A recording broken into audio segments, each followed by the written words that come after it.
the liberals, not the conservatives, are the one who pound.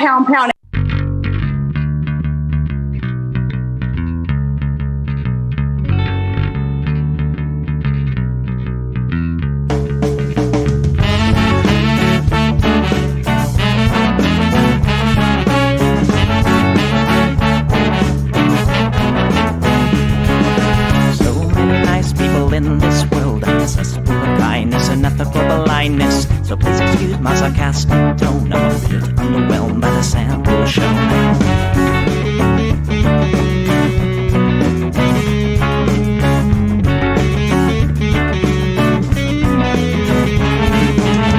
Mr. Bistro fraternity guy, you got my ass full of bloodshot eyes. Get drunk and fight every night. Idolize Bradley, belittle women's rights. Homophobic, racist, and don't give a fucking hey. Do you think you can drive a bigger truck? So wear your baseball cap to the side to let everyone know that you're a nice guy. I was so cool, was so impressed. Lots of chicks and a barrel chest. Cause you're a real man. Punch for punch, gonna piss in your face while you're passed out drunk. I'm a nice guy, you're a nice guy. He's a nice guy, but all of you are assholes. I'm a nice guy, you're a nice guy. She's a nice guy, but all of you are assholes. Nice guys rule the planets. I just can't understand it. Conquer divine by deception and lies. Social Darwinism and an overdose of pride. I don't wanna hear it. Read into the lyrics, cause everybody gets their just desserts. As long as you remember that nice guys finish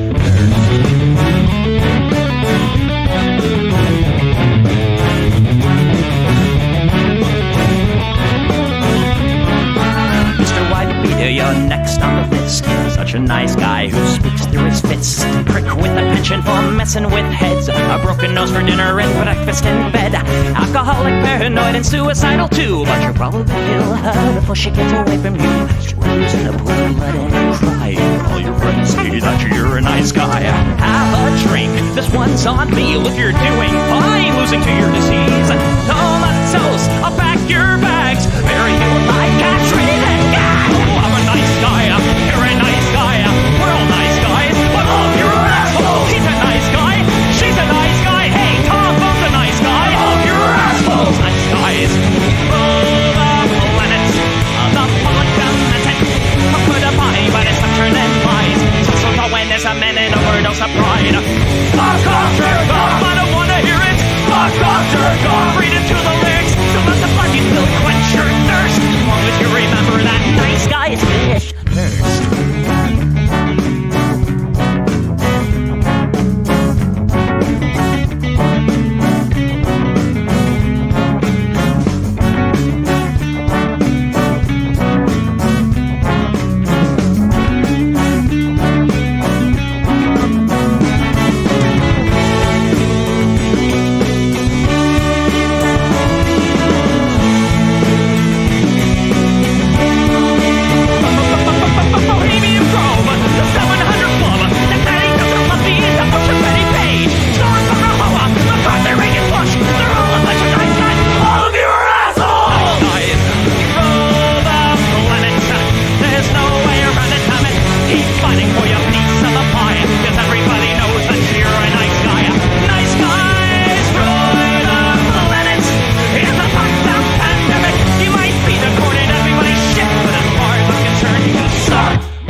All right, everybody, welcome to the Plex. We do the show live every Sunday, 7 p.m. Pacific, right here on Twitch. That's twitch.tv/EchoPlex Media. Just a quick reminder, don't forget to tune in at 5:30 p.m. Pacific on Tuesday, because I think it's episode 3 or 4 of Soups. It's a night meeting of the Shasta County Board of Supervisors.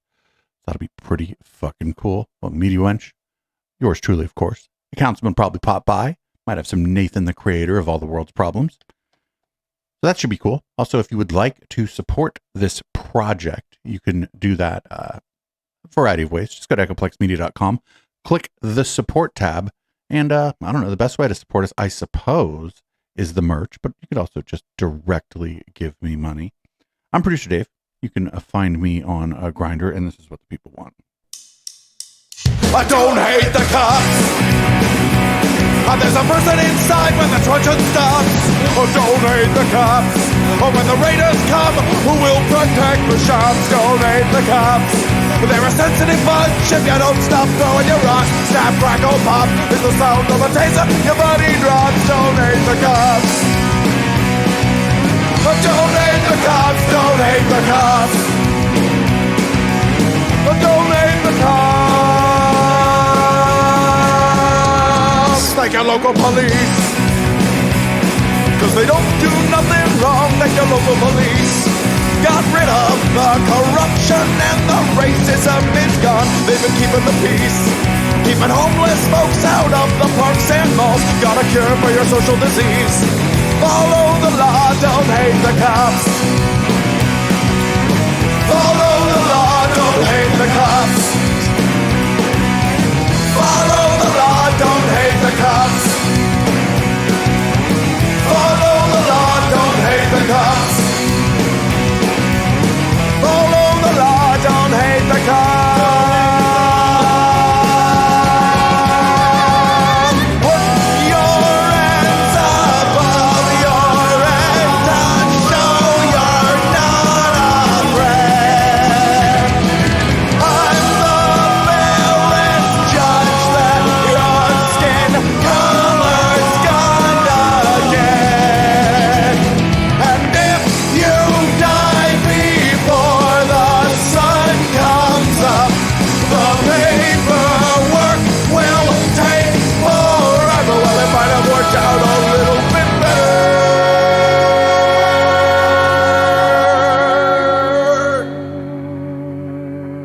if you didn't hate the cops. Cause they don't do nothing wrong. Donate the cops. You can't blame them for just doing their job. Donate the cops. Well, you gotta wonder, how much would it cost for you to be shot at and stabbed at by maniacs and drunks? Donate the cops. Donate the cops. Donate the cops. Donate the cops. Donate the cops. Donate the cops. Donate the cops. Donate the cops. Donate the cops.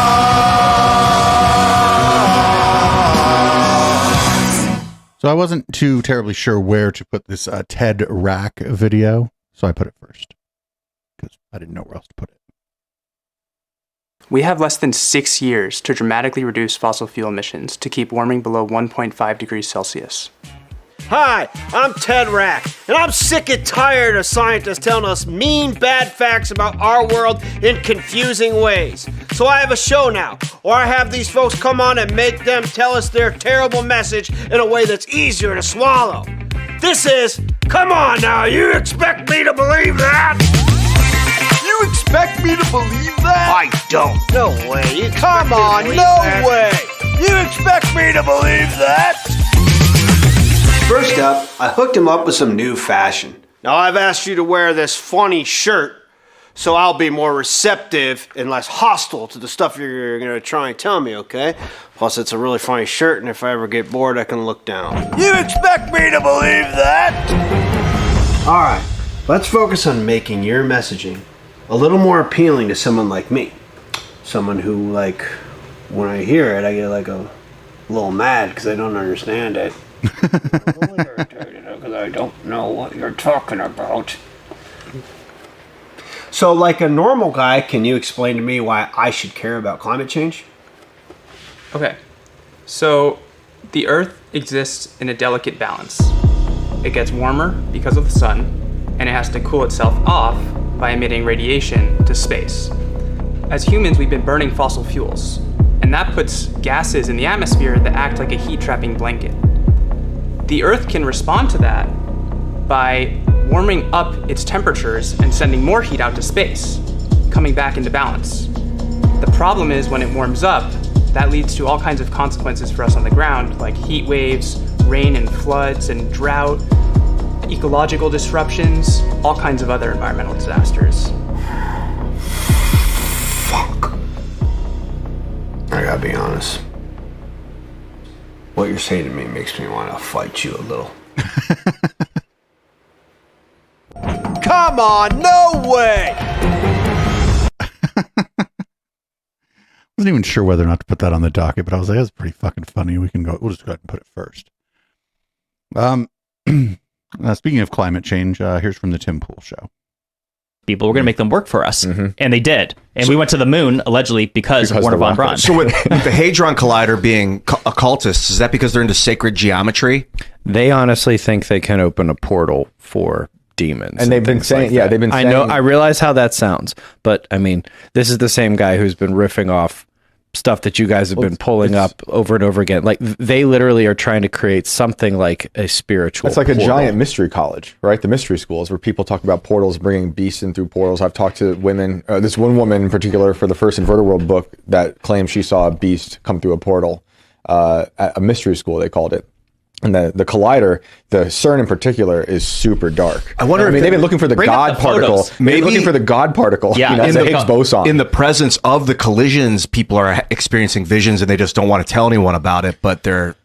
I think they think that they're getting information from interdimensional beings while they're high on dimethyltryptamine, and I think that they think they're getting the secrets of the universe. The conspiracy. Or they actually are getting. You do a hit on adrenochrome, and then you do some DMT, and you go stand in front of the CERN. You're so hopped up. It's the good stuff. But honestly, this is the conspiracy. I mean, I've actually learned this from Alex Jones, who's been right about just about everything. And even if people listening don't believe in this stuff, it doesn't matter, because that's what these lunatics do believe in. Yeah, exactly. So that was a clip about climate change. These dudes were supposed to go on there to like debunk climate change, and they're like, did you know the scientists believe in portals to the fucking other dimensions? I mean, I don't even think these scientists have a track phone. How could they believe that? They can't believe this without a track phone. What a wild fucking thing. Just fucking wild. Like, he's poisoning the mind of little racist 15-year-old boys the world over with this shit, honestly. Just poisoning their minds. As if they didn't have enough fucking brain rot. So now we're going to move on to more normal news, I suppose. Lieutenant Governor Dan Patrick of Texas was speaking to some reporters at the border in the midst of, I don't know, Civil War 2.0 or whatever. We have a right when the federal government, we believe under the Constitution, we believe it's our right to protect our people. Pure and simple, and to protect our country. The federal government is not doing it. That was part of Article 4, Section 4. When the United States was founded by the states, we created the government. They had a deal to protect us against invasion. Now, Joe Biden wants to argue what invasion is. 8 million people who have come into this country illegally. Murderers, molesters, terrorists, rapists, gang members, drug dealers, carjackers, kidnappers. That's invaded. And by the way, who is sending all of them here? Who's getting paid for it here but armed cartels? That seems like an army to me. Well, at least you didn't fucking say it was the Jews. I suppose. Not great. Not great. There's more of this. Because, of course, there's more. Twitter being what it is, somebody decided to post this in 30-second clips instead of like just, 1 minute and 30 clip, but whatever. Here's more of this. Sir, the El Paso shooter railed against a quote-unquote Hispanic invasion. Are you worried that your words are going to inspire the next attack or violent attack against Hispanics or migrants? Look, this is a silly question. That was a crazy individual who is a despicable human being that did that, okay? So leave that out. Look, the people that are crossing today are coming from all over the world. We just apprehended yesterday someone from Lebanon. Now ask me, how does someone from Lebanon get here? How's that work? Aircraft. Nigeria. Syria. Aircraft. Iraq. China. How do they get here? Boats. Cuba. There are modes of transportation to get to Mexico, Central America, and South America. I named a few of them. Yeah, if people are trying to get to the United States from other countries, they use modes of transportation that are familiar to most of us. And we got one more clip of this. If a court orders federal agents to have free access to this, are you going to be directing the state authorities to prevent federal agents from accessing this area? And also, are you going to be directing state authorities to prevent them from cutting the razor wire after that Supreme Court ruling? Well, first of all, they can cut the wire and we can patch it up. It's just, I mean, they cut it. If they cut it during the day, we'll put new wire up at night. So that would be kind of senseless. I would throw the question to you. Why would they need to send anyone here? What would Border Patrol do here? There's a golf course here. They could play some golf. Maybe a game of softball. On the golf course? No one crossing the border. That wire along these 2.5 to 3 miles has stopped thousands a day from coming here. Next question.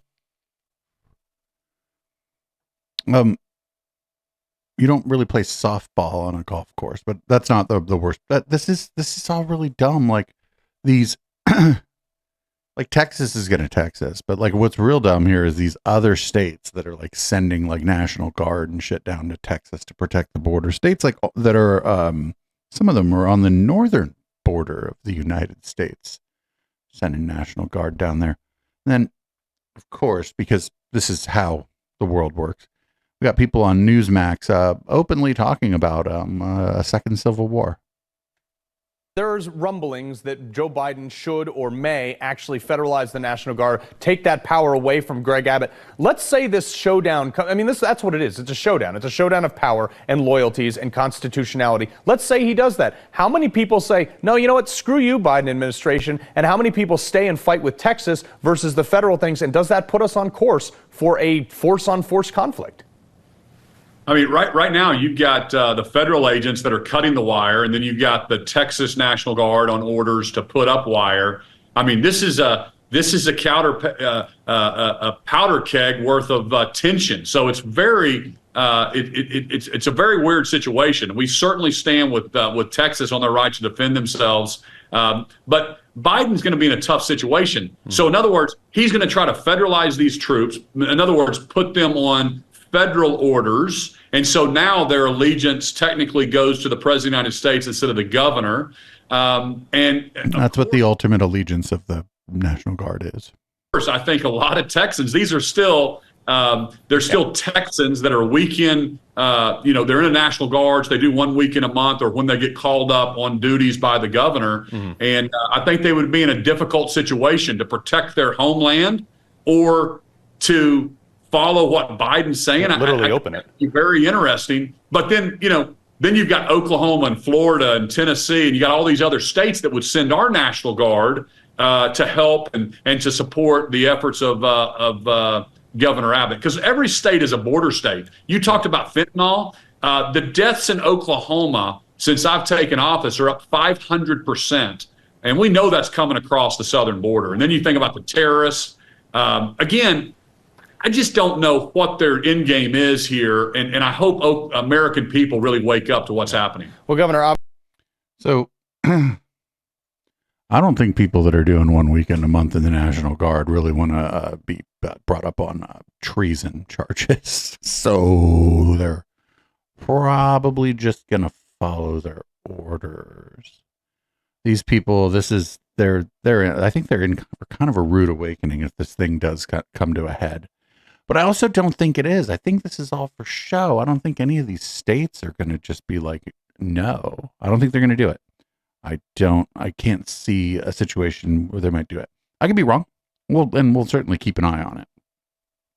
Up next, we got former presidential candidate Mitt Romney is going to talk about this. There's a border policy debate that was going on in the House of Representatives and the Senate this week.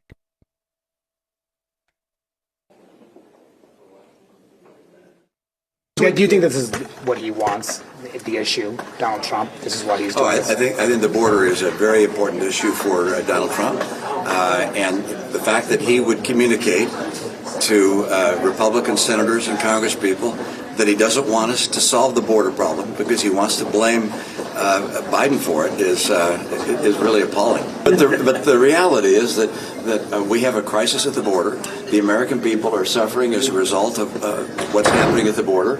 And someone running for president ought to try and get the problem solved, as opposed to saying, "Hey, save that problem. Don't solve it.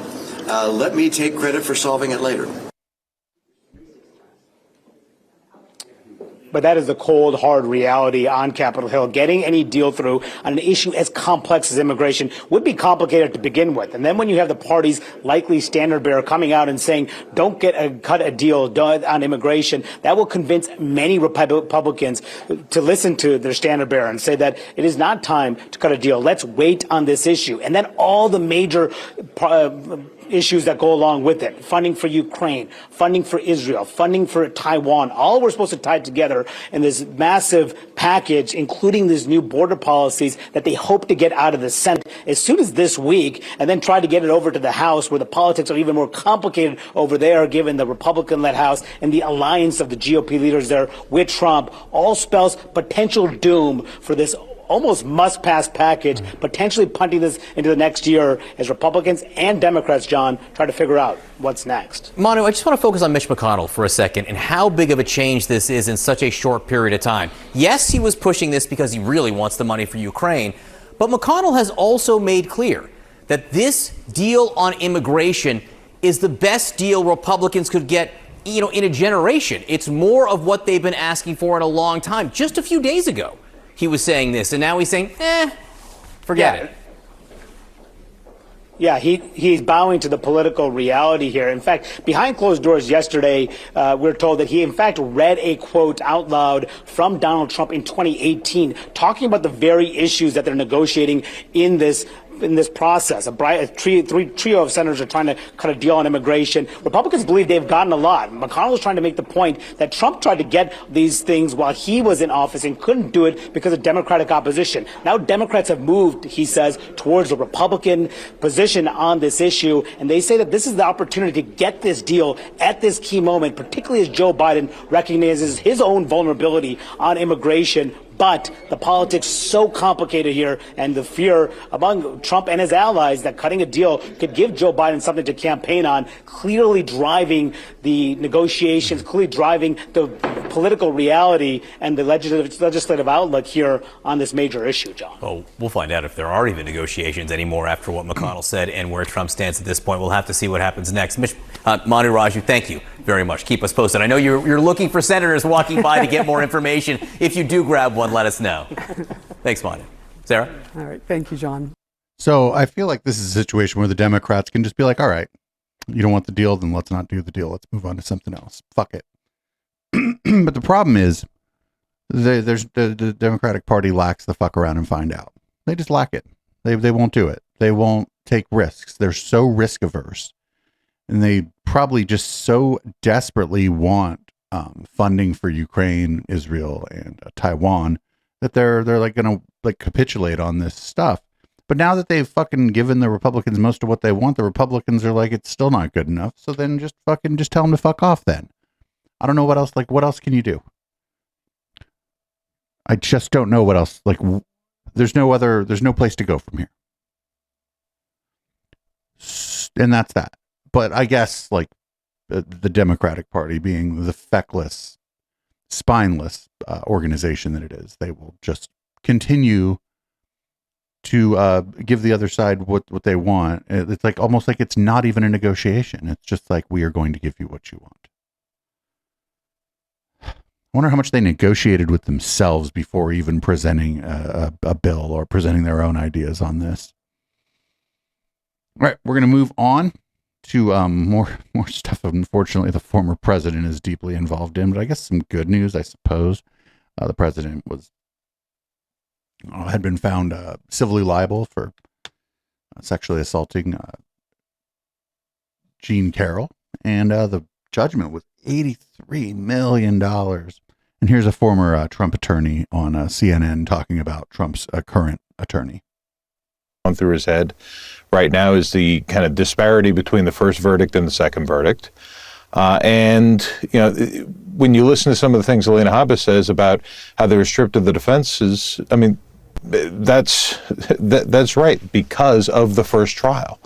You know, had they had a different verdict in the first trial, they might have had a different set of circumstances for the second trial. But once you tried a case, you're stuck with that conclusion. She said outside court that she didn't regret representing Trump. But I mean, do you know both of them do you think it's the other way around, that he regrets having represented him in this? Nice jacket. I don't know. I mean, certainly, from my perspective, I would regret having her represent him. I mean, you used to be his attorney, do you? Do you think that in both of these trials, he was essentially undefended? And I think that it could have turned out differently. I mean, in the second trial, unfortunately, because of the way the first trial went, I don't think anybody could have won the second trial. I think that, once the issues were set up from the first trial, second trial was a loser from the beginning. The question is how big of a loser. And this goes back to, a jury is going to come up with a number. And you have to put on the best presentation to them to get them to come to a lower number. And so all of these, things that she did throughout the process, I don't think helps at all. Well, what about him?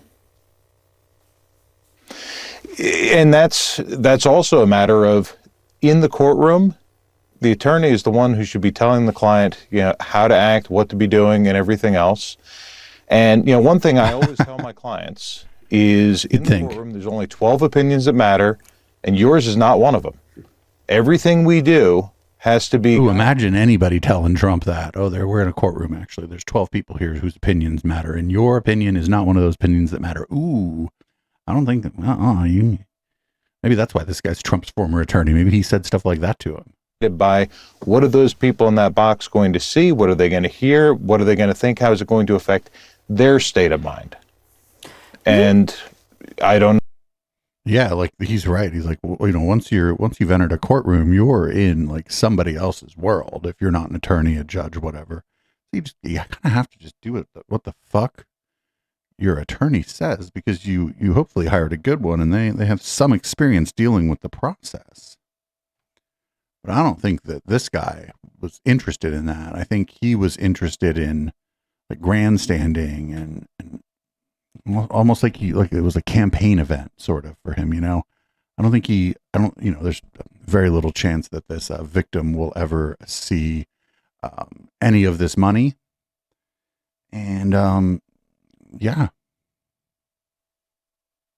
So this is just a campaign event for the former president. Don't worry, here's Rudolph Giuliani to talk about this. Well, the judge is a disgrace to the greatest court in America. It's called the Mother Court, the United States District Court for the Southern District of New York. It's had some of the greatest judges in American history. This judge is a pure disgrace. He's telling a lawyer what questions to ask. That's totally ridiculous. He won't let him defend himself. And how is it inconsistent? Let's say he was. First of all, he was found not guilty or not liable for rape. It was sexual assault, not rape.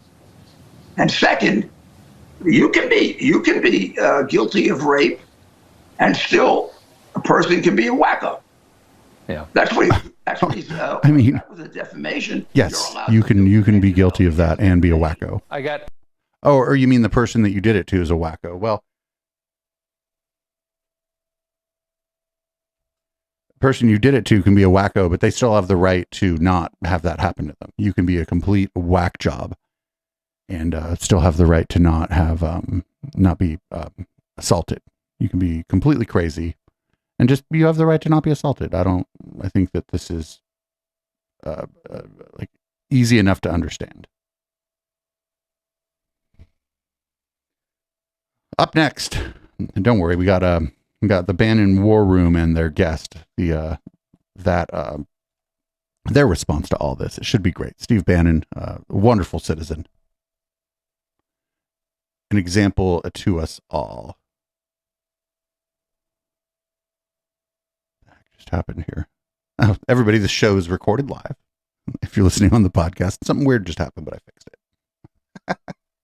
I think I worry that if Donald Trump's not elected president, I really do think the America that we know is done. Why do I say that? It's not like one man should be able to change history, but Donald Trump has all of us in his hands, on his shoulders, all around him. He's standing up for all of us. when he takes these slings and arrows. And if they're able to keep him out of that White House, I know he's going to win, but if they're able somehow to keep him out of that White House, they're going to change this country in a way that you've never seen. This $83 million is just the beginning. All of us will be paraded down this gangplank. We won't have our resources. We won't have our homes. We won't have our livelihood. And I think the people that watch and listen to your show understand that. But today, when I heard that news, I'm like, it's worse than I thought. It's worse than I thought. Well, yeah, a lot of you didn't think it was going to be like $83 million.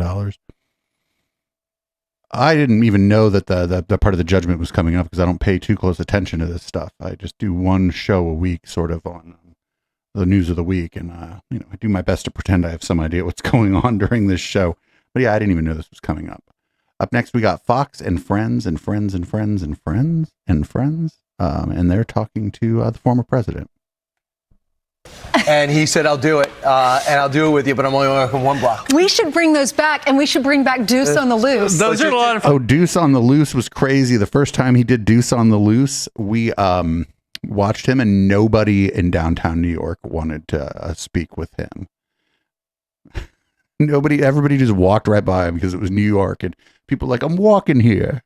Just a quick thing to add to that is a big thing with him is he says, I don't want my family involved. Yeah. Ivanka says, I'm out, and I appreciate that, could appreciate that. And Eric, they do stuff, and they got to go back to the business. But look what happened to them. They go on trial, number one. Number two, you have Jared Kushner. They try to put him in jail for volunteering to do what he's doing, did nothing wrong. And then you have Don Trump Jr. was by Adam Schiff, bringing him in to testify multiple times on this Russia investigation. So he feels worse about the family than him. What I loved about it, though, we saw inside his plane today. We had that great interview with some serious questions, but some lighthearted questions, too, like how tall is Jared? Which, I mean, Barrett.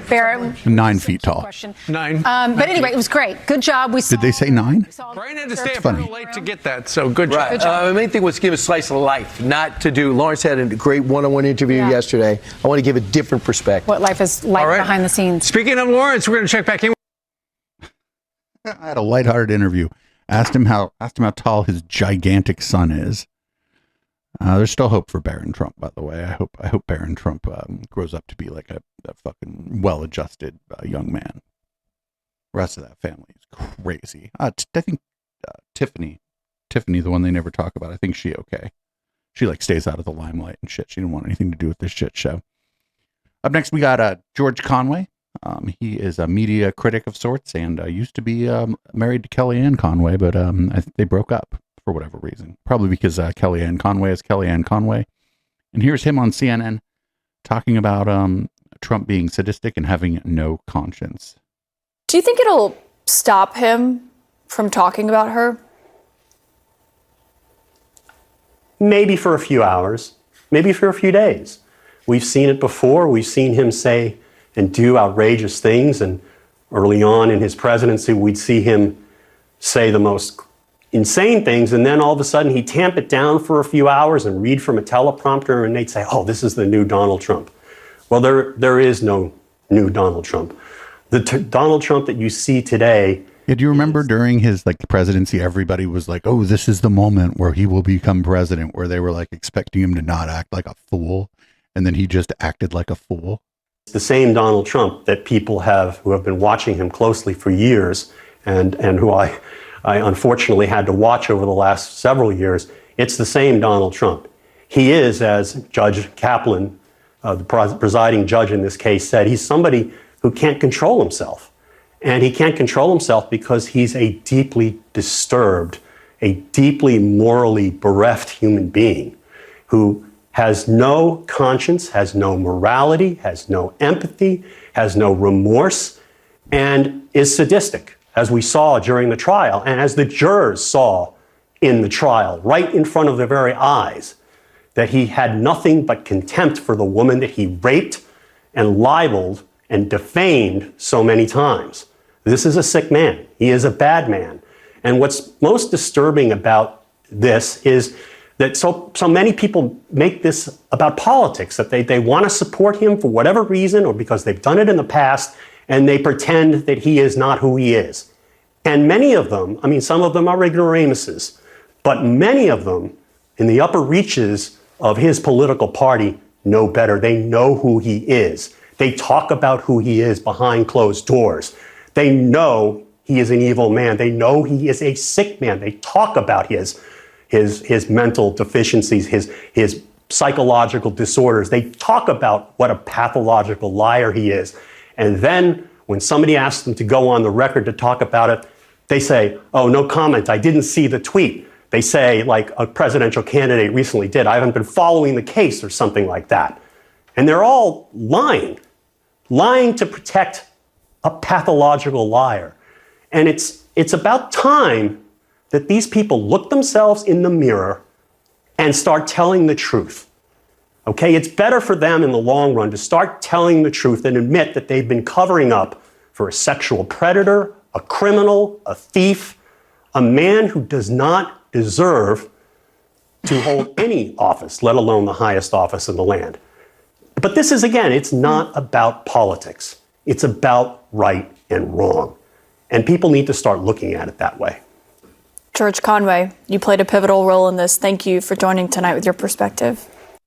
So, like, everything he said, I tend to agree with, but I think this stuff is largely, like, impotent. I think it's not going to sway anyone. I don't think any of the sycophants are going to hear George Conway on CNN and go, oh, shit, the fucking fix is in. It's time to start telling the truth. This stuff doesn't work. This, like, appealing to, like, the good nature of the people who have shown us that they're just willing to do whatever it takes to, like, maintain power. It doesn't work. That's not going to happen. They need to be like very, like, they need to be defeated. These people need to get their ass kicked in the next election, like, in a dramatic way. And unfortunately, I don't think it's going to happen. I think it's likely that Biden gets reelected. And I think it's likely that the Democrats keep the Senate, like, by this, like, barely like they have it now. And I think there's some chance that the Democrats may take back the House, but it's not going to be a walloping. The reason it's not going to be a walloping is there's nothing there. There's really nothing there. The only thing is that we're not these crazy people. They're not talking about healthcare. They're not talking about infrastructure. They're not talking about wages. They're not talking about student debt. They're not talking about any of the things that people really care about. All they're doing is like, we're not these guys. Well, yeah, you're not those guys. All right, cool. Everybody figured that out. You got anything else? And the answer is going to be no. And when, the last person who did have something else, it was one Mr. Bernard Sanders. He lost. People are like, oh, he got it stolen from him. No, he just didn't get the most votes. He lost. Came close. I think he could have won in 2016 if he would have thought that he had a chance, but I think he was running as an issue candidate in 2016 and didn't realize what a broad appeal he would have. And then, but that moment, his moment passed, unfortunately. And by 2020, he didn't quite get there. He was close. There's a fucking week or two there where it looked like he was the guy to beat, but yeah, wasn't the case. So all you got is we're not them. And I mean, you can win on that, but you're not gonna accomplish anything on just being like, we're not these crazy people. Speaking of crazy people, this week in the Speaker of the House, this is a really bad argument against abortion. Roe v. Wade gave constitutional cover to the elective killing of unborn children in America, period. You think about the implications of that on the economy. We're all struggling here to cover the bases of Social Security and Medicare and Medicaid and all the rest. If we had all those able-bodied workers in the economy, we wouldn't be going upside down and toppling over like this. Listen, the gentleman, I will not yield. I will not. Roe was a terrible corruption of America's constitutional jurisprudence. Okay, so what? That's not a good argument. You're a dumb fuck. I'm glad the Speaker of the House. I'm honestly kind of glad the Speaker of the House is a dumb fuck, to be perfectly honest. Kevin McCarthy was way, way better operator than this guy. Like, honestly, Kevin McCarthy was way better at, like, politics than this guy. Way better at, like, trying to appear somewhat reasonable. This guy is just a crackpot. And so he's highly ineffective. Anyway, up next, folks, are teachers' unions racist? The most bigoted comments I hear today come from liberals. The racists that we should just turn our focus towards are teachers' unions who trap poor black kids in cities like Chicago out of their greatest future because they refuse to let them go to good schools. I can't imagine why the Democrats have not just said, dear people, I'm sorry, we resign, love DNC. Truly, that's the best thing they could do for the nation. And frankly... What? Just everybody, just the whole Democratic Party just resigned? Tim Scott is a dumb fuck.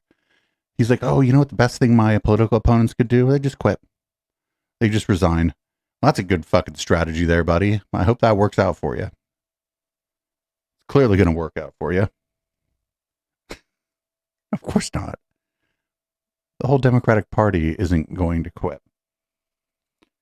Anyway, there's a Texas bill that would force schools to display the 10 Commandments, and a Christian legislator in the Tennessee State House has some thoughts, and I think there's like critical support to this guy. Actually, this is pretty good. It's pretty good, and I think like like normal, and I word normal is weird, but like regular ass people who are like religious in America are starting to kind of rise up a little bit. They're starting to be like, wait, what?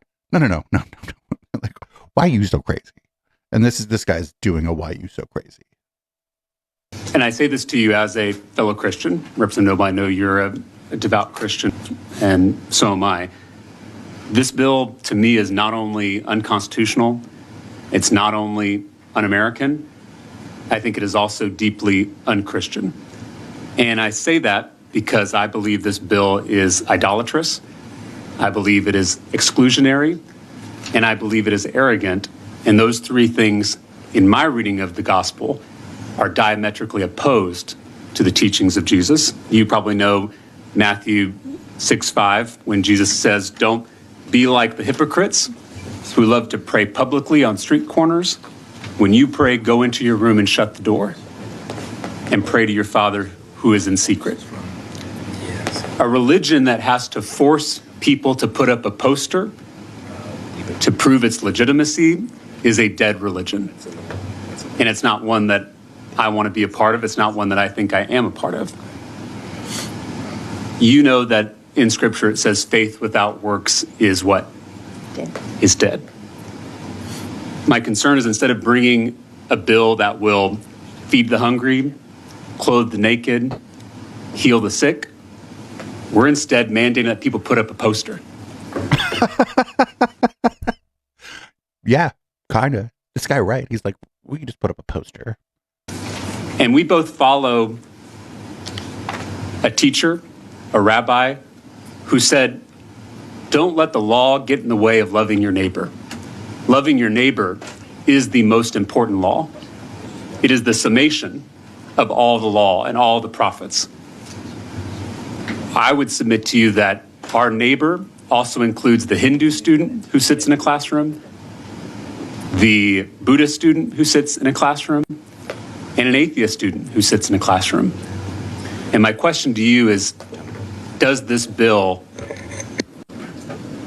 truly love those students? I'm going to go a different direction than I think you're trying to lead me. And he's trying to ask a question.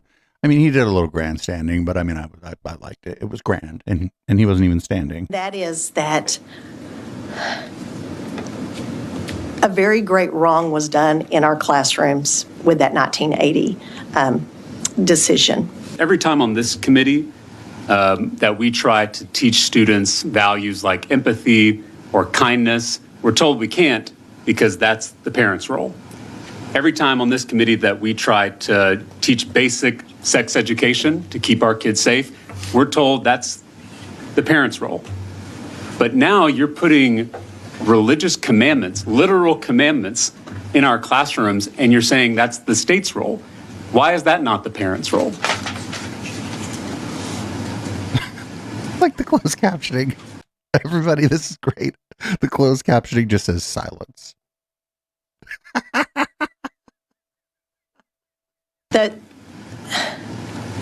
That's really an interesting rabbit trail that you've gone on with that. Would you be... Oh, no, ma'am. That's a very good question. Well, with adding language to receive parental consent from all the parents of students in the classroom before putting it up? I would not. I am, again, going to keep it clean as it came over. So you don't want parental consent when it comes to students receiving religious commandments? I don't believe that. I think that these are foundational to being a good citizen. Do you believe schools are for education and not indoctrination?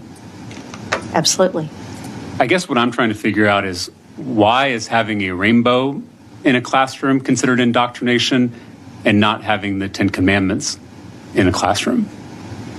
Is that a question? Yes. I am not arguing another poster. I'm arguing that the 10 Commandments are represented in our earliest education system. I just worry this is what gives us religious people a bad name. That instead of living out the way of Jesus, we're instead imposing our beliefs on other people. Instead of leading by example, we're leading by mandates. And so I'm very offended by this legislation. I know you and I have worked together, and I'm not casting aspersions on you, and I would love to work with you. But as it is currently written, I find this to be a deeply offensive bill. Yep. There would be a place for this, by the way. You could have the 10 Commandments up in a classroom. If you were teaching about Christianity, the history of Christianity, you could put up a poster during that time. No problem. Or if you was a comparative religion class and you had a bunch of different religious sort of posters on the wall so that the students could compare and contrast, that would be fine too. But that's not what they're doing here, is it? That's not. There's nothing to do with that. There's nothing to do with education. Good for that guy. Good for that guy. This thing's probably going to pass, but then the courts are going to strike it down because you can't do this. This is a violation of the First Amendment. Just plain and simple. It's a violation of the Establishment Clause of the First Amendment. Just plain and simple.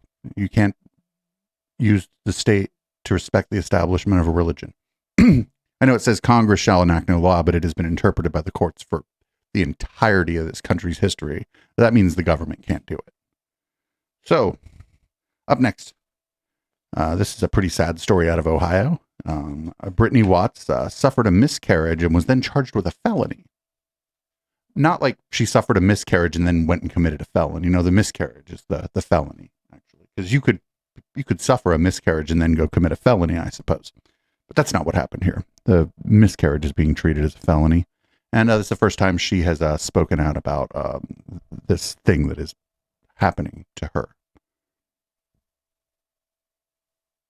Warren, Ohio. I was born here. I was raised here. Outside of a courthouse in Warren, Ohio, a rally planned in support of Brittany Watts turned into a celebration after a grand jury announced Watts would not be charged with a felony. I'm truly honored and grateful that you all have. Damn, how do you not get an indictment in Ohio? To support me, and we are not done fighting. Thank you so much. How would you describe Brittany Watts before all of this happened? No one knew my name.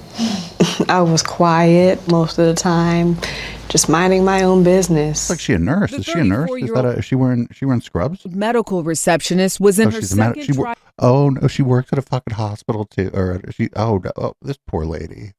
Trimester of what she thought was a healthy pregnancy, but on September 19th, I noticed that I was leaking the fluid, and it was uncomfortable. I didn't know if I had used the bathroom on myself or what was going on. And this is when your water broke, but you didn't know that? Correct. I went to my OBGYN once I started bleeding, and so I'm thinking something's not right. And what ultimately did the doctor tell you that meant about the health of your baby? That there was still a faint heartbeat, but the pregnancy was going to be non-viable.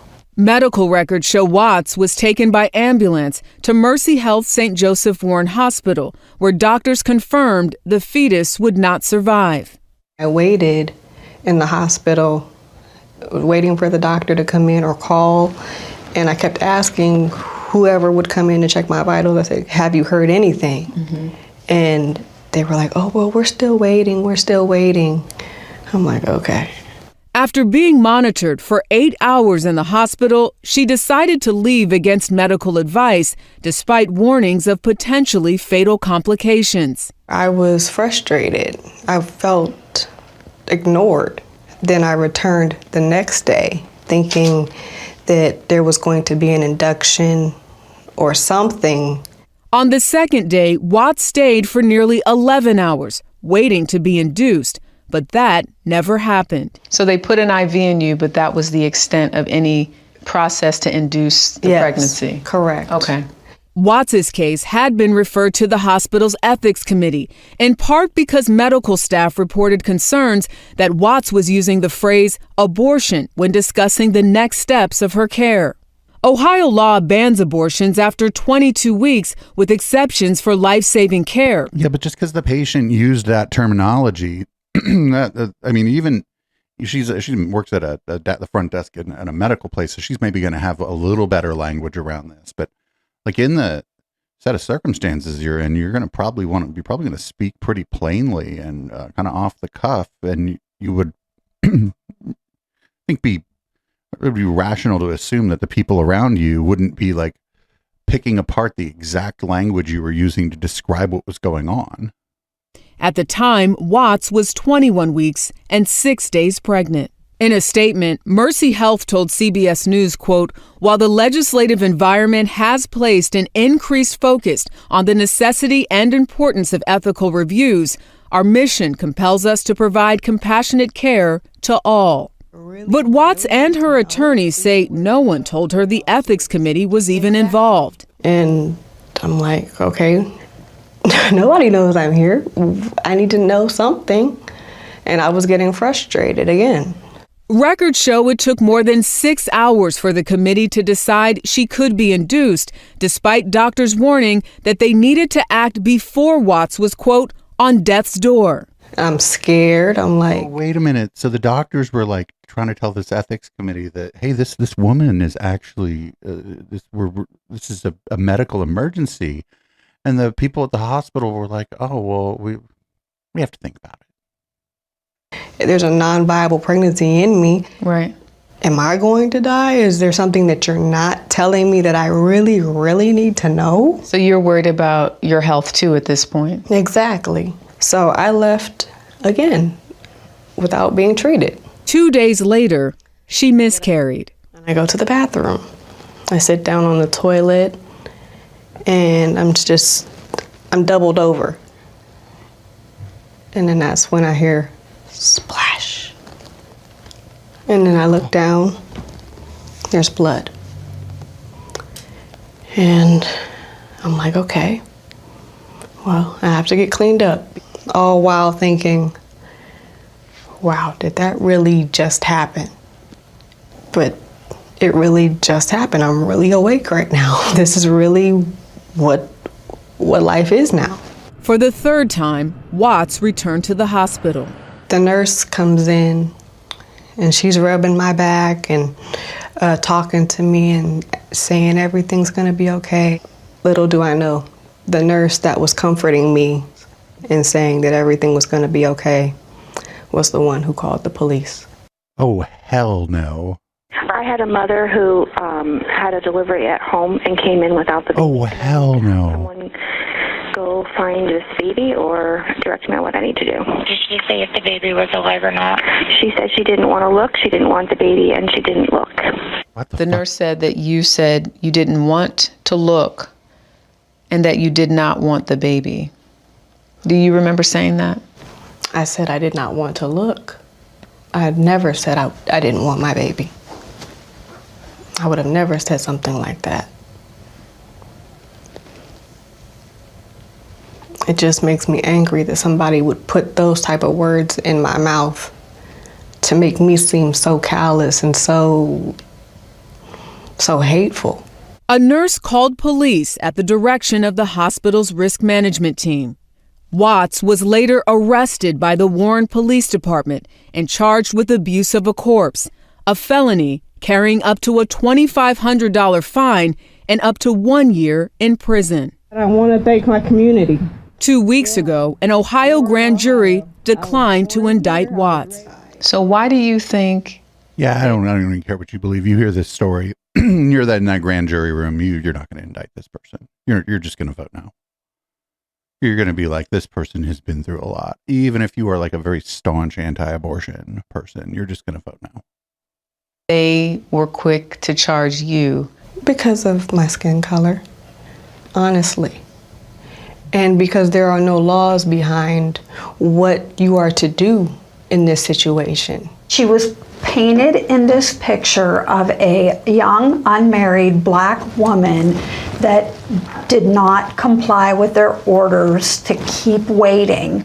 And they weaponized the police. Why talk about this now publicly? Because I don't want any other woman to go through what I had to go through. How would you describe the Brittany Watts today?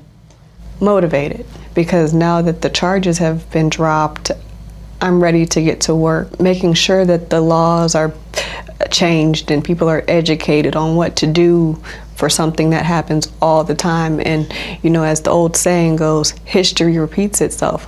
I don't want it to happen in this case. In a statement after the grand jury's decision, the Trumbull County prosecutor said after a careful evaluation of both sides, positions, interviewing witnesses, and researching and applying the law, this office believes Brittany Watts did not violate the Ohio criminal statute of abuse of a corpse. CBS News reached out to Warren Police, but they did not return our requests for comment. Well, the prosecutor, it was out of the prosecutor's hands after the grand jury was like, we're not indicting you on this. Abuse of a corpse is like, those laws are probably written in some kind of fucked up way, but they certainly like weren't designed for this. I don't know. I mean, like, how long should you wait at the hospital if you feel like they're not taking you seriously or what? I don't know. She didn't make all the right decisions or whatever, but who would? Who among us would make all the right decisions in this situation? It was probably terrifying. Not probably. It had to be terrifying. It could not be terrifying. I couldn't imagine this not being scary. My God. Up next, we got Trey Gowdy, of all people, is the voice of reason on some of this kind of horrible abortion stuff going on in the country right now. Trey Gowdy, not exactly known for being a moderate. I tell you what we do have a sense of is most Americans do not want women or doctors imprisoned when it comes to the issue of abortion. And when you have state legislators like one in my home state who are advocating for the death penalty for a rape victim who decides not to carry the child, then that is a political loser. So Republicans used to say this is a state issue. Now it got to the states and you got crazy legislators proposing things like the death penalty. Most Americans, you can criticize Roe versus Wade all you want, but most Americans had come to some peace that this is what the law is. Yeah, I mean, then this guy, again, not known for having been a moderate while he was in the government. Just like how far things have slid, that this guy's like, oh, come. He's like, why are you doing this? He's like, do you just want to lose? Because it's this stuff. It's not that like, it's not that the Democrats are fielding good candidates or even like have any kind of coherent message going into 2020, the 2024 elections. It's this stuff. The regular people are going to be like, I wasn't even going to vote, but fuck, I guess I got to go vote because this is crazy town. I can't do this. I think that we're going to see a non-insignificant amount of that people basically voting against this stuff. And I think it's going to be the only thing that prevents Republicans having all three branches of government going into 2025. Up next, we got Dylan, who was kicked out of a Trump rally. This is a funny story. So apparently Trump's lawyer had claimed to be sick for one of the days that she was supposed to be at court. And so they rescheduled. That's reasonable, right? If your lawyer's sick, you can reschedule a court date. Probably really sucks if you're in custody because you're like, well, fuck, man. Maybe you could come to work with a fucking cold. But so she was found to have been at a party. The reason she was found to have been at a party is because this guy filmed her at the party. And so Donald Trump got mad, fired him, and believe he was removed from a Trump rally. But don't worry. He's still ultra MAGA or whatever. Let's hear from Dylan. Hey, I'm Dylan Quachucci. I'm that guy who was kicked out of President Trump's victory party the other night after That was a victory party. working on 2 of his New Hampshire Trump campaigns, knocking over 10,000 doors for him, making over 40,000 phone calls for him throughout the years, and doing everything I possibly could to help him get elected. But I want to clear up some of the rumors. Number one, I'm still wholeheartedly supporting President Trump because he's the only man that can save Western civilization. He built our border wall, and he's going to finish building our border wall to stop. So he built the wall, but he's also going to finish building the wall. The Southern invasion. He's going to build the greatest economy of all time and bring that back on track. And he's going to do peace through strength with his foreign policy to keep us safe for years to come and not bring us any new wars. But also the rumors that I'd like to clear up are, number one, President Trump did not have me removed from the event. I was invited to the event. I got an email invitation. I got a text message invitation, and members on staff told me they wanted me to be there since when I was the deputy director. I laid the groundwork, trained everyone how to knock all the doors, and really got this going. So they wanted me to celebrate and be there for it. Number two, this wasn't an accident. I saw the state director for President Trump, and then moments later, the guy standing next to him came up to me, asked if I was Dylan, told me I had to leave. Number three, this has nothing to do with me taking a photo with President Trump's rock star attorney, Alina Habba. Oh, yes, it has everything to do with that, I think. She was there taking photos with other people. So obviously me taking a picture with her was not the reason why I got kicked out. So just wanted to clear some of these things up so you guys know where I stand. Dumb fuck. These people don't care about you. They don't care how many fucking doors you knocked on, dude. I don't give a shit about you. I don't give a shit about that guy either, but the story's kind of funny. Kind of funny to watch, like when people's like heroes or whatever, or like things that they believe in, like turn out to be, you know, like a bunch of bull crap, and they're just like, oh, I'm just going to actually double down on this. So everybody, the war on Christmas is over. I think we won again this year. Our side won. But don't worry. There's a new war, and Eric Trump is here to tell you about it. You know, there's an all-out war on family in this country. There's an all-out war on God and religious freedom in this country. There's certainly an all-out war on freedom of speech and First Amendment. You know, in this nation, you guys have seen that, and you've covered it probably every single day for the last 3 years. People are sick and tired of the nonsense. People want our economy back. They want low gas prices again. They don't want World War III to break out all over the world. They want to be able to, worship God and speak freely and not be censored and not be deplatformed. And not have war waged against them and their quality of life every single day. People are sick and tired of the games, and they want to be able to live the American dream, and that's what my father did. He Oh God, Eric Trump is aging pretty fast, aging real fast. This is dumb. There's no war on the family or religion or whatever. People can still go to church. And these people, they just like want to try to. They're just trying to harness that fear that a lot of folks have had, and it's I think it's like not really working as well as it once did. I think even like a lot of like religious people, religious conservatives might be just getting tired of this message because it doesn't change. It doesn't change. It doesn't evolve with the times. It's just the same. Oh, they're trying to take our God away from us. No, nobody's doing that. Nobody's doing that. And I'm just thinking this is going to start to fall flat. We'll find out, though. I could be wrong. I've been wrong about a great many things. Up next, here's an ad that ran during a Fox News segment. Terrorist attacks against Israel, escalating threats of a third world war, natural disasters, and civil unrest are causing people to wonder, are we living in the end times? No. In his new book, Are We Living in the End Times?, trusted pastor and best-selling author Dr. Robert Jeffress provides solid biblical answers to 7 key questions, including, what role does Israel play in the end times? What 5 headlines will signal we are in the end times? And how can you prepare for the end times? Are We Living in the End Times by Dr. Robert Jeffress is available right now at ptv.org and wherever fine books are sold. Jesus said, no one knows the hour or day of his return, which is why we should be ready at all times. Jesus is coming back to earth one day. Are you ready? I look busy, everybody. Jesus is coming back. Are we living in the end Like most Christians don't believe this shit. Like, they're not like, oh, Jesus is going to come back during my lifetime. No. So up next, we have a story about 47 Soros bucks. This is Pastor Mark Burns. You've seen him at some of the Reawaken America tour events, and he's going to talk about not George Soros, but I think George Soros' son or grandson, and $47. And as always, shout out to Right Wing Watch for the clip. Couldn't do this show without Right Wing Watch. Alex Soros is a 38-year-old son of George. I know you know who George is. Oh, the son, not grandson. This is no funny thing. This is what he put out there today. Is this a threat? Last year, the crime and inflation crisis largely evaporated. So did the leading theories about what had caused them. There's a shot of a bullet hole and $47. Uh-oh. 47 Soros bucks. In cash. This is not a good thing here. What do you think that means, Mark Burns? I'll give you first shot at that.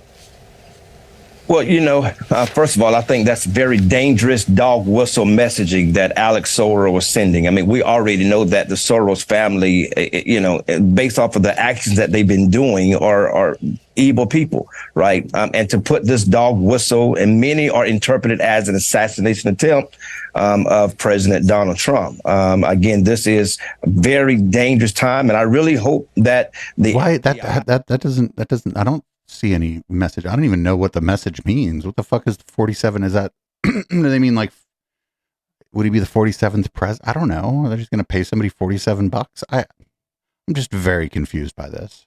I would really take a look at this because to me it's clear messaging, the bullet hole, and then of course you see $47. So we're speaking about the next president of the United States of America. By all accounts, Joe Biden loses to a head-on match with Donald Trump. Again, as you can see, President Trump is clearing the field within the Republican nomination. So he will be our nominee. And so for him to put this type of a messaging out there, knowing who they support, knowing the millions of dollars that they have donated to principles that are unbiblical, to laws that are against the word of God, and to continuously funding these evil policies, it's clear to me that it is a message that many are interpreting as an assassination attempt of Donald J. Trump. People in chat are like, I have no idea what this guy's talking about. I don't either. 47. Okay, so Trump would be the 47th president, but because he was the 45th president, Biden's the 46th. Then Trump would be the 47th president, but I don't know, like, why were there dollars and why were they like not even in the right order? I don't know. It was a really poorly crafted tweet that is, you know, I don't even know if it meant anything. Just fucking confused. I can usually like read the fucking tea leaves or whatever with the wackos are saying, but I don't even know what the fuck this guy was trying to say. Here we go. We got this is a Christian nationalist, Jaron Jackson, talking about the parents of queer kids. I'm sure this will be great. Nothing to be alarmed or concerned about here, I'm sure. Today I want to lay down the law regarding transgender children. This has been a plague on our society. The idea that parents, when God gives them children, would then slap God in his face, spit in his face, and then destroy what he gave them by trying to confuse and change their gender. The trans children are an abomination to the Lord, because to spit into God's face and to be an abomination is not what he wants. All right. Well, that guy seems fucking crazy. He's going to vote. Are you going to vote? I think if that guy's going to vote, you can hold your nose and vote for whoever the fuck he's not voting for. I feel like that's not a big ask. Up next, we got Lauren Witzke. She used to be the GOP's candidate for Senate in Delaware. That was in 2020. And here's her talking about 9/11. I believe that 9/11 was a human sacrifice on a mass scale. I think that, you know, they have been doing this work with these demons, but the devil demands. Oh, say Baal, say Baal, Baal, Baal. Look at any person in Hollywood or famous person. They had to sacrifice something, whether it was their innocence or another person or a thing or a child, in order to get to where they are. You have to provide a sacrifice. And if the government is working with these demons, they demand their sacrifice. And just killing one person isn't going to be enough. You have to kill 3,000. Oh, and you have to do it on live television. Oh, and you have to air it in every classroom, a public school classroom in the country. So it was very much so. I believe that 9/11, spiritually, was a human sacrifice, some kind of sacrifice. Oh man, it was a terrorist attack carried out by the Al Qaeda network. Not even sure if those people really believe in demons or Satan the way that you do. Presentation for the powers that be that are taking over our government and working with our government. Well, she crazy. Wonder she didn't get elected. Haven't anybody shocked she couldn't get elected in Delaware? Well, the time has come. You all knew this was going to be on the docket. And full disclosure, I have not watched this yet. I waited till today to consume this piece of content. I think you know what this piece of content is.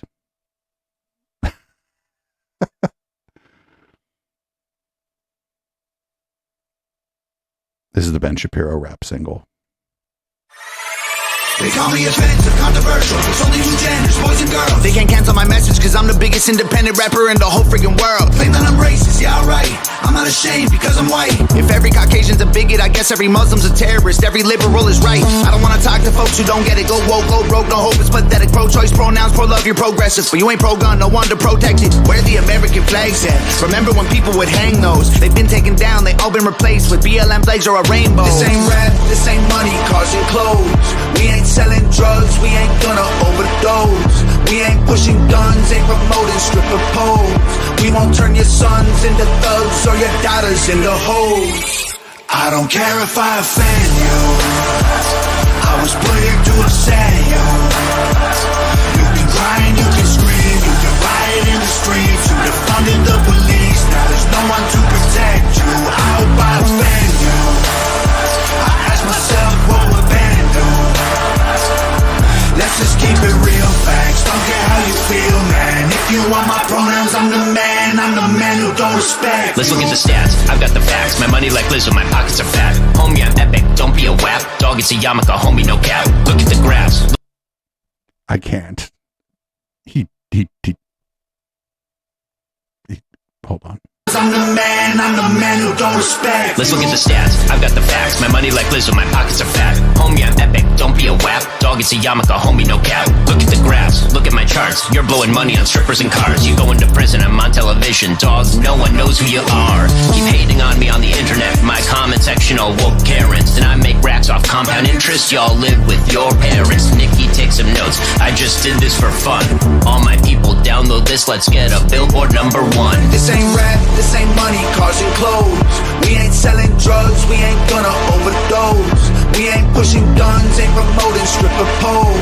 We won't turn your sons into thugs or your daughters into hoes. I don't care if I offend you. I was put here to upset you. You can cry and you can scream, you can riot in the streets. You defunded the police, now there's no one to protect you. I hope I offend. Ben gonna rap more. Myself, what would Ben do? Let's just keep it real, facts. Don't care how you feel, man. If you want my pronouns, I'm the man who don't respect you. You mad, you mad, you mad. I guess it's cool to be the victim, well, I'ma be the man. You sad, you sad, you sad. You just try to get attention, being triggered's all you have. You mad, you mad, you mad. You blame everybody else for every problem that you can. You sad, you sad, you sad. I will never say I'm sorry, I ain't taking nothing back. I don't care if I offend you. I was put here to upset you. You can cry and you can scream, you can riot in the streets. You defunded the police, now there's no one to protect you. I hope I offend you. Myself, what would Ben do? Let's just keep it real, facts. Don't care how you feel, you on my pronouns. I'm the man who don't respect you. No. Also, I was like highly disappointed that Ben only got one verse. I was hoping Ben would get like another verse. I mean, I would have given Ben another verse. Wouldn't you have given Ben another verse? Well, I actually, maybe Ben should stick to rap, actually. Check this out. Here's a fucking 19-second clip of Ben getting wrecked by some fucking like 20-year-old college student. Watch this. The purpose of marriage for literally all of human history was the bearing and rearing of children. Do you have children? I presume you do have children. 4. When they grow up and when they leave the home, are you going to seek a divorce having fulfilled the sole purpose of marriage? Or is that... His name is John C.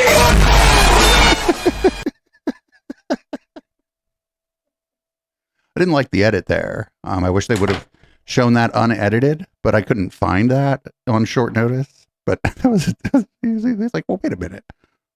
Once your kids are grown, you're gonna get divorced. I feel like Ben might end up divorced before that, but that's just my my guess. Here's Tyvis, apparently a former professional wrestler, but also a COVID and air travel expert. Lots of air travel experts happening lately for, whatever reason. Flies every week. I'm paying attention to everything. But then again, it just goes back to that. We had the pandemic, workforce got crumbled, and they came back with that wonderful thing of diversity, equity hires. Instead of hiring the best and brightest, now you're hiring people who are the first to put on a door on a plane. And I'm going to be honest with you, I don't want them. So diversity, equity, and inclusion existed before the pandemic. Like I said, I've said it a million times, color of skin is irrelevant, competent, know the skill set, knows the job. And if that means it's a 60-year-old white man who's so white he looks like the cloud, but he can put a plane together, I love you, baby. Give me so... I'm not even going to go like the factual inaccuracies there. It wasn't like post-pandemic that people were trying to have more diverse workforces, and more diverse workforce does not make it so your plane falls apart.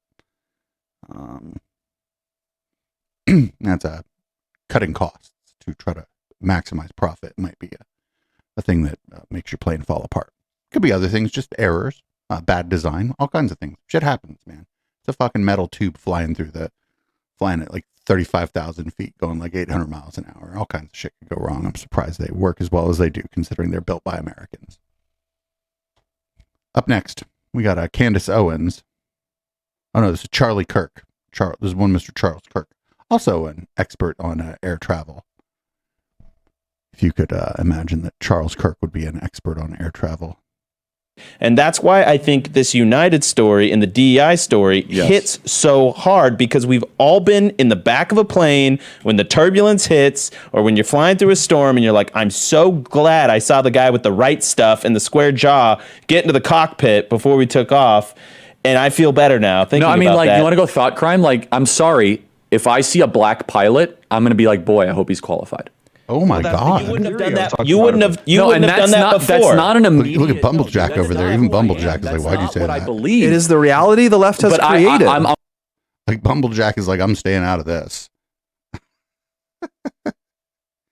I'm going to assume that anybody who's a pilot on my plane is qualified, and not for nothing. Like at this point, like the pilot needs to be qualified, but the plane is largely flown by a computer at this point. Do these people know that it's flown mostly by a computer? That actually, if the pilot has to take over the primary functions of the plane at any point during the flight, there's a problem. A fucking problem.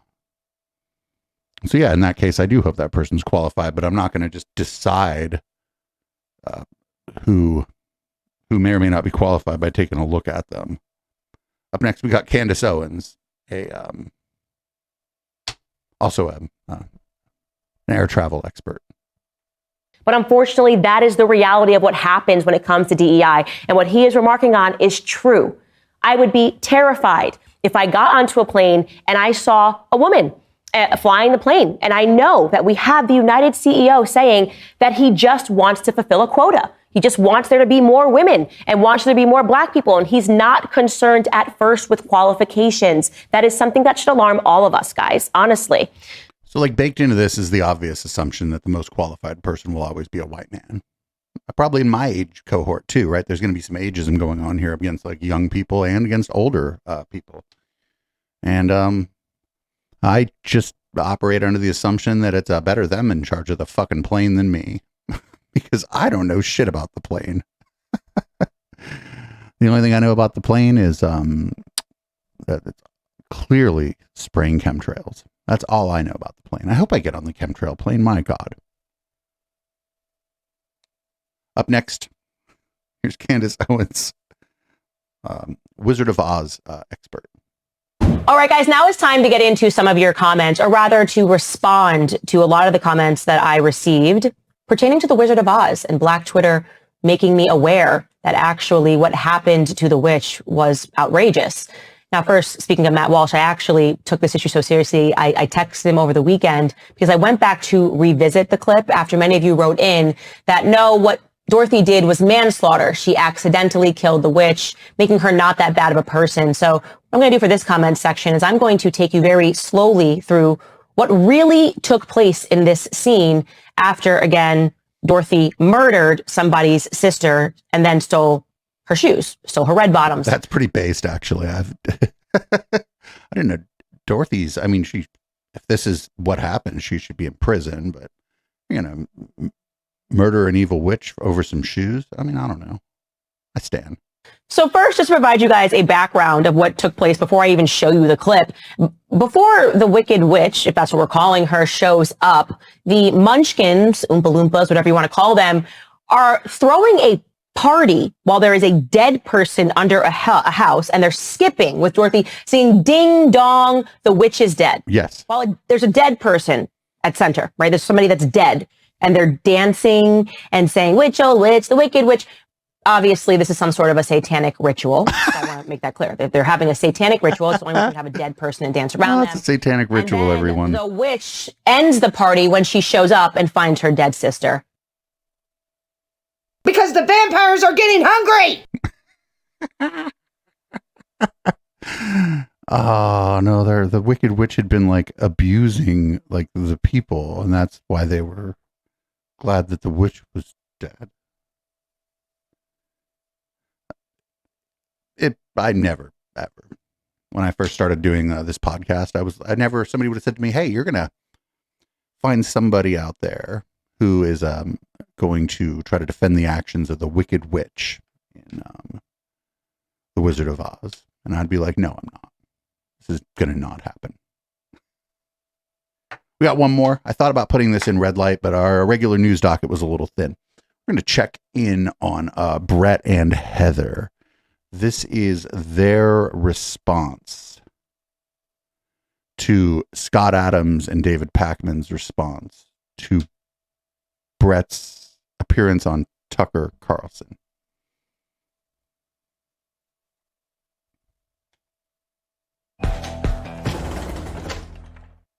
Scott did a segment in his recent Coffee with Scott Adams that he covered the pushback on the Tucker Carlson discussion that I had.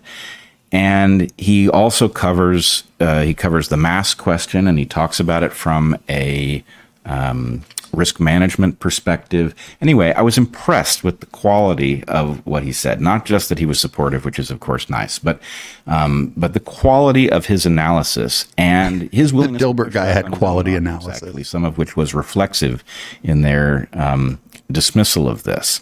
Yeah, I will just say I haven't listened to all of it, and he does say, "Okay, now I'm going to spend some time critiquing Brett," and so he's very forthright and honest, but. He says, "You need more Brett," and he salutes your ability to explain complicated things and your bravery and your dedication to following the data where it takes you. And that. I of course agree. I mean, I get a lot of you, but I still think the world needs more. You don't Brett. need more Brett, but other people might. Yeah, and it was truly heartening to see this bit from him. Really appreciate it. Actually, I didn't, when somebody pointed me to the Scott Adams thing, I didn't pick up that his discussion of me was very late in the coffee thing. So I listened to the whole thing, which was actually really interesting. Scott has a pretty advanced perspective politically across the whole map. He covers multiple topics, and I thought it was well worth a listen. So we'll post it in the show notes. Well, that says something about you. Appreciated the support and appreciated the nuance in what Scott had to say. David is, of course, scandalized by my having referenced Dennis Raincourt's work suggesting 17 million deaths so far from COVID vaccination. Well, maybe because he's not scandalized by it. I don't think he's just like, well, this is stupid. He goes through a bizarre, in my opinion, refutation of Raincourt's number. Raincourt explores the question of excess deaths and the timing relative to waves of COVID and vaccination. So correlation. Campaigns, and he shows what I don't think it's conclusive, but I think it's quite compelling evidence that the timing suggests that the excess deaths are not the result of COVID and are the result of the vaccination campaign. So translation. This guy that Brett likes made some claims without being able to back them up. And Brett liked that. And Dave Pacman probably simply said that the guy made claims that he couldn't back up. Because that's what Dave Pacman would say. Pacman refutes this, and he acknowledges that he's playing with anecdotes here, but he goes through a rhetorical interchange with his audience who he can't hear answering. But his point was, do you hear your audience answering you when you engage in rhetorical devices, Brett? Do you hear them? Are they in the room with you? Know anyone who had a serious vaccine injury? No, I don't think maybe one or two of you do, but almost nobody does. So he's just talking to himself? Yeah. Does anybody know anybody? I mean, I guess technically I'm talking to myself right now. I'm doing a show. Pretending to be anecdote. Right. It's like a pseudo-anecdote. Pseudo-thought anecdote. And I will say, I saw your thing. I'm in your audience, I guess, David.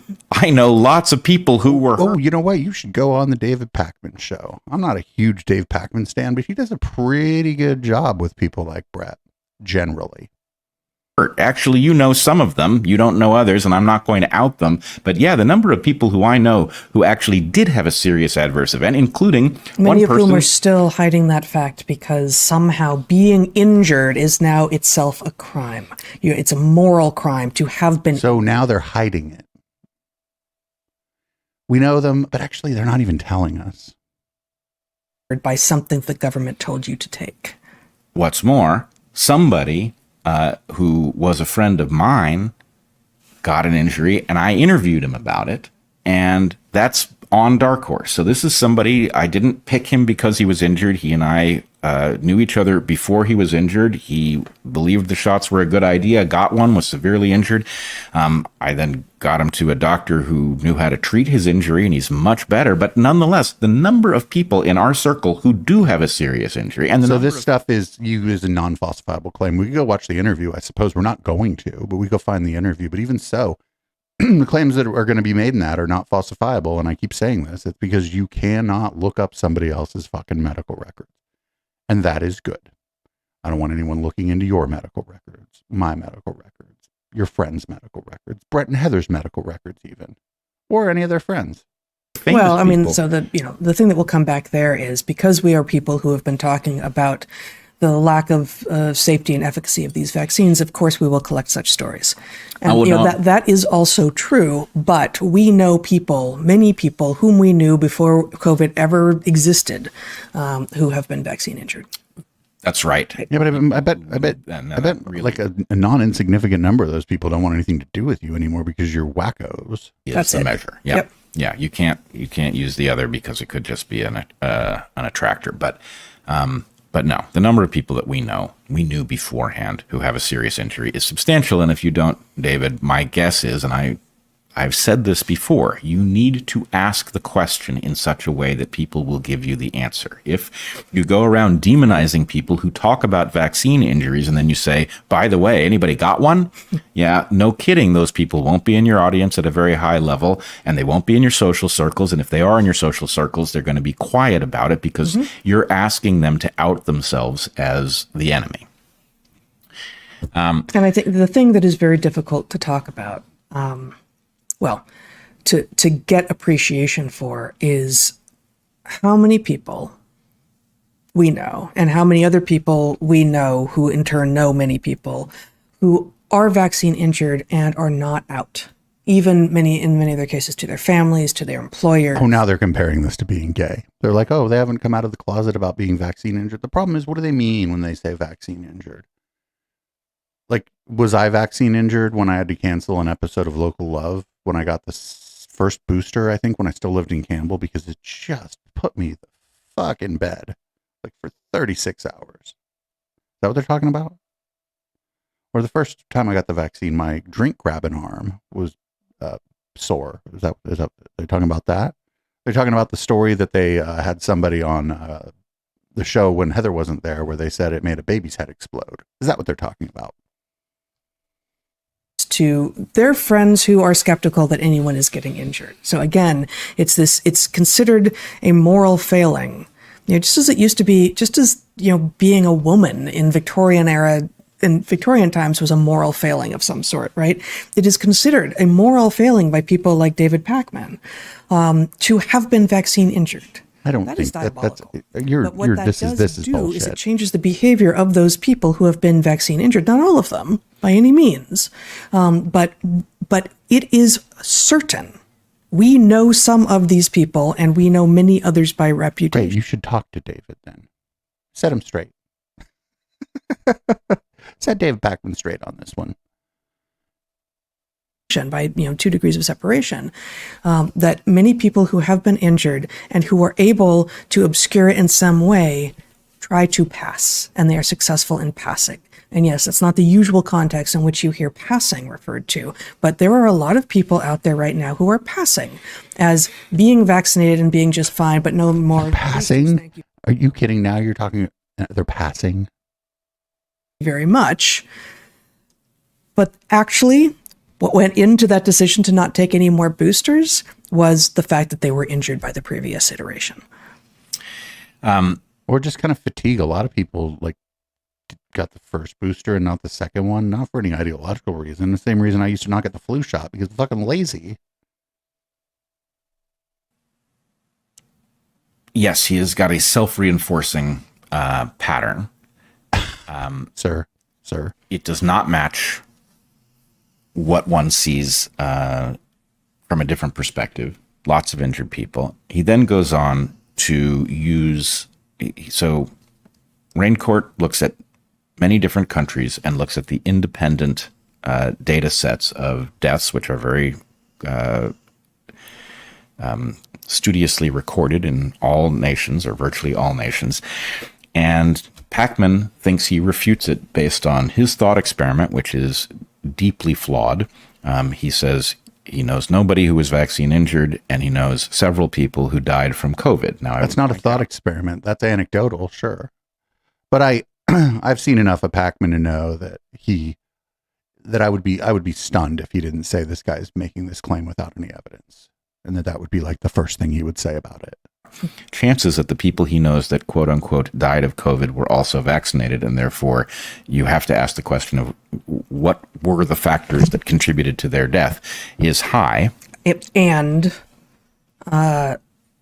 given how many people are asymptomatic when testing positive for COVID, and given how many people have been very, very sick while never testing positive for COVID, COVID is clearly a fellow traveler for some people, and many cases that have been many deaths that have been attributed to COVID were not of COVID, but with COVID. But with COVID, which is something Raincourt covers very carefully. Finally, going from Raincourt's study, which covers many different nations, Pakman claims to refute it on the basis of a pattern he says took place in Peru. Now, I watched Raincourt's presentation. Rain Court is very careful to point out those circumstances in which a pattern goes in the other direction. I suggest David Pakman have Dennis Rain Court on, and they can have this out. If David, yeah, but this is the so this person, this is the problem here. The guy's doing like scientific studies, and if there's no point in a talking head having him on for a discussion about this, unless he's just to have him on to talk about his study. What would be appropriate would be for Dave Pakman to have one or both of you on, because you do the same job he does. You're talking heads, just like he is. So that would be appropriate, actually. But you don't want to do that. We know why. If you think you've got this analysis beat, then you should definitely have Dennis Rain Court on, and you can humiliate him, and the world will know that these excess deaths are not the result of the vaccine campaign, and you will have done a lot of good in your mind. I don't think that's what's going to happen. And finally, I would just say Pakman, at the very end of his little piece, says that he is that 5 years ago he would have thought I was too smart to fall for the idea that these vaccines are causing substantial excess deaths. Well, that's David Pakman's bad. 5 years ago, I think, right around the time, I was the intellectual Dollar Tree been 5 years. Anyway, I thought this guy was a fucking idiot from the very jump when he first started getting popular. And now he's caught between two possibilities. One possibility is that I'm lying, and the other is that I don't get it. And he has a little debate. He says lying is worse, but these things are both horrifying. So he has that little debate with himself? Yeah. Let me clarify this for him. I'm not lying, David, and I don't think you know what you're talking about. So I suggest have Dennis Rain Court on. Why don't you go talk to Dave Dennis Rain Pakman? Court's number is right, go talk but I do think it's credible. I think the methodology is valid, and the nature of excess deaths is that one has to infer based on other evidence what would be causing them, which Rain Court is careful about. So if you think you've got this one nailed, then show us. So if you notice, when he talked about this, he talked about watching the guy give a talk on it, but he didn't ever even mention, like, did he read the study? Was the study published anywhere? Like, are we just taking this guy's word that he did the work? If it was published somewhere, what did the peer review look like? Was anybody able to replicate the study? Was anybody able to do a similar study and come to similar conclusions? My guess is that Brett wouldn't know the answer to any of these questions. And so he should be afraid to come on here too, because those are the questions I would ask, because I'm a layperson. And Brett has a degree in biology and was a biology teacher, but he's pretty far removed from doing any work in that field. So he's now also a layperson, a talking head, talk show host. Not a bad thing to be. I'm a talk show host. Wouldn't think that what I'm doing here is bad. I just don't like to declare myself to be the expert on too many things. The only thing I'm an expert on is the rise and fall of the chemtrail movement. And maybe at this point, the fucking antics of one Mr. Aaron Smith 11. But that's it. Those are all just, and those are society things, not science things. So that's the end of the regular part of the podcast. Live viewers, live listeners, wherever you may be, whichever platform you're on. Okay, all of you are on Twitch. Sit tight. We're going to go into the post game. Podcast listeners, bye. This is Boomers. It's by Periscope. And I'm going to change the color of the lights in this room and change the contents of my beverage. And we'll be back with Red Light.